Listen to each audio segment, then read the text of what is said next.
नमस्कार. विचारांचा तारा न्यूज चॅनलमध्ये तुम्हा सर्वांचे सहर्ष स्वागत.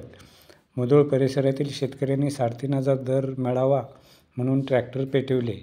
नुकताच कर्नाटक सीमा भागात ऊस दरावरून सुरू असलेले ऊसतोड बंद आंदोलन शांत होते नव्हते, तोच बागलकोट जिल्ह्यातील मुधोळ परिसरातील शेतकऱ्यांनी मुधोळ समीरवाडे गोदावरी साखर कारखान्याच्या आवारात प्रतिटन 3,500 रुपये दर मिळालाच पाहिजे असा आग्रह धरला, पण कारखाना तो दर देण्यास राजी होईनासा झाला. म्हणून संतप्त झालेल्या शेतकऱ्यांनी कारखाना आवारात ऊसाने भरलेली जवळजवळ 20 ट्रॅक्टर पेटवून दिल्याने या ट्रॅक्टरबरोबर कारखाना आवारा परिसरात असलेली दुचाकीसह इतर अन्य वाहने या आगीत जळून खाक झाल्याने या कारखाना परिसरात एकच हाहाकार उडाला आहे.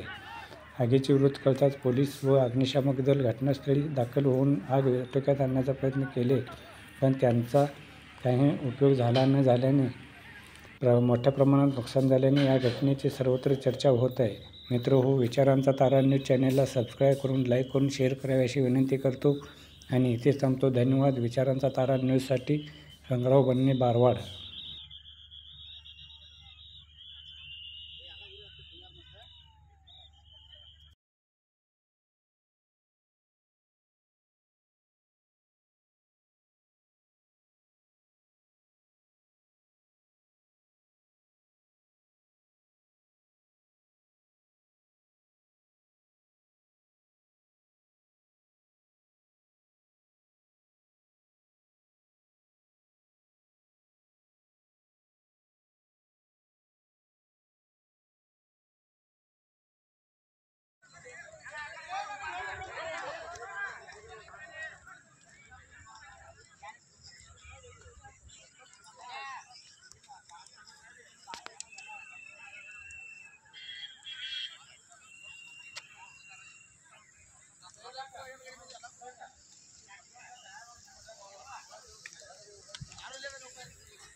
ಯಾರಿಗೆ